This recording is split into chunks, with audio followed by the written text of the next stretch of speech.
don't like them putting chemicals in the water that turn the friggin' frogs gay. Do you understand that? Turn the friggin' frogs gay. Shit, crap, gay. Frogs, friggin' frogs. It's not funny. I'm gonna say it real slow for you. Gay frogs. Hello everyone. Gay frogs. You are tuned into the ABZ podcast. It is me, Stevie. Fight for your life. Song's brilliant, I'm afraid. The intro song for today's podcast, it is Alex Jones' Gay Frogs remix. It is the funniest song I think I've heard all week, so I thought I would play it at the start of the podcast. It was also really apt because this week is about conspiracy theories, as you can see by the title. The title for today's show is Let's Talk Conspiracy Theories, right? Before we go any further, of course, as I've already said, my name is Stevie. So if you want to support the ABZ podcast, if you want to hear this working class voice represent issues in a way he probably doesn't understand, then hit me up on Patreon, patreon.com/StevieABZ, and you can support the podcast. I mean, I found an article this week. It was on the Guardian newspaper. So the Guardian, for if you're listening in America or worldwide, the Guardian's one of the bigger newspapers in the UK. And they had a great story, and it's something it's a concept I've always believed in. And the line, all you need to know from it is, taking them down fuels it more. So the concept is, with conspiracy theories, that no matter how crazy the theory is, when people start removing stories because they're offensive or they're just simply not true, it just stokes the flame of conspiracies. Now, I've seen this firsthand. And what happens with the world of conspiracy theories is people are sucked in. They get sucked in, and after a point, they tip over. There's a tipping point. Once they go over that tipping point, they stop believing that what they see on TV is real. They stop believing all news sources. They stop believing books. They stop believing educated people.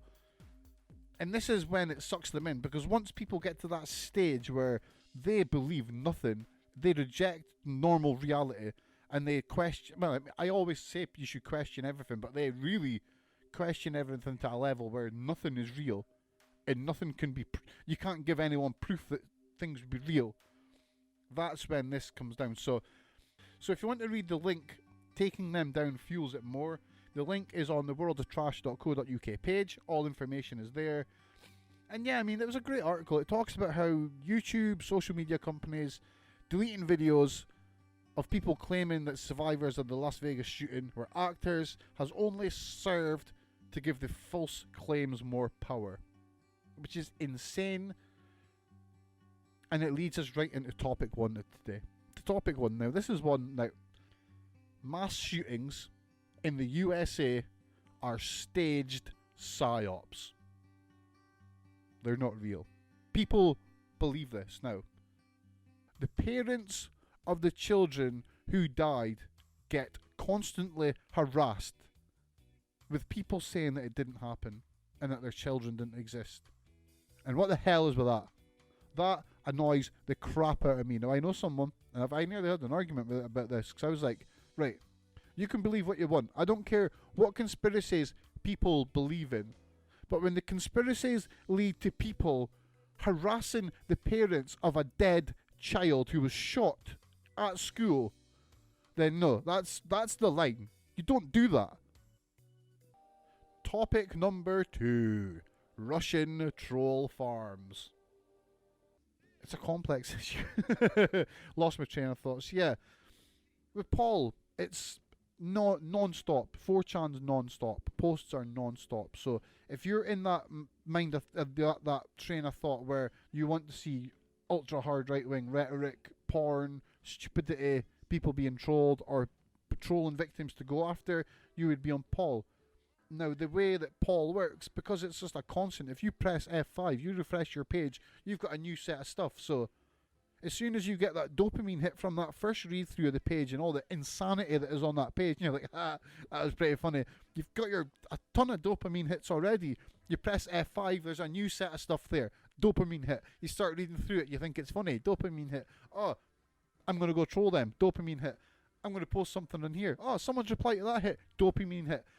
After a minute, F5, whole new set of pages. That's how 4chan works, and that's how people are getting sucked into this dopamine feedback addiction.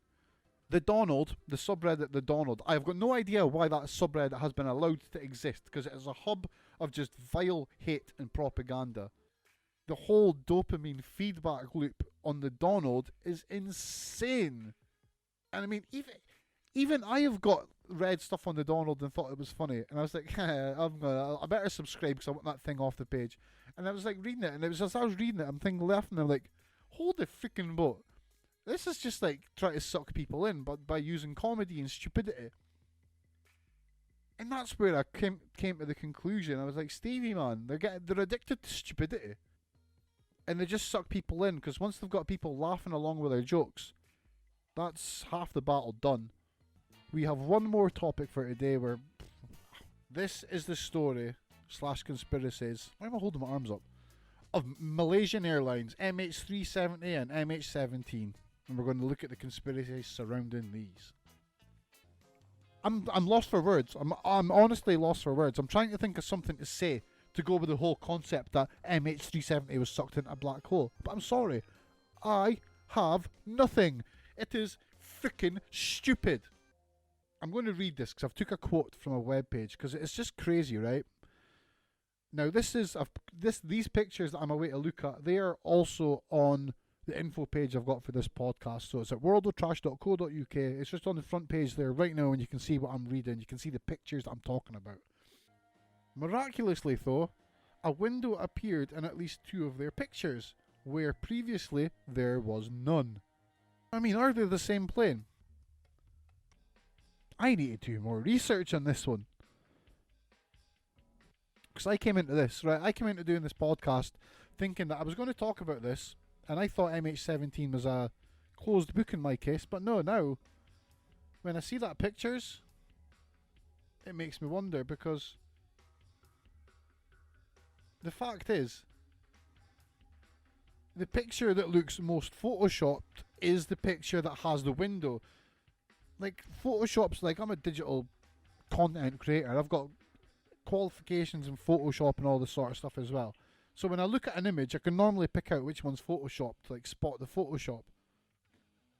And if you ask me, the one that looks Photoshopped in this situation is the image of the plane with the window, not the one with the blocked window.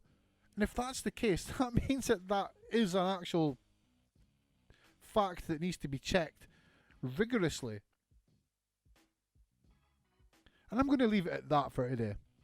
So that was Let's Talk Conspiracy Theories Part 1. In the next few weeks, there will be a Part 2 to this podcast, where we will be talking more conspiracy theories. Do I have my notes here? I actually have a list of conspiracy theories to talk about. We're going to talk about them. We've got more to come.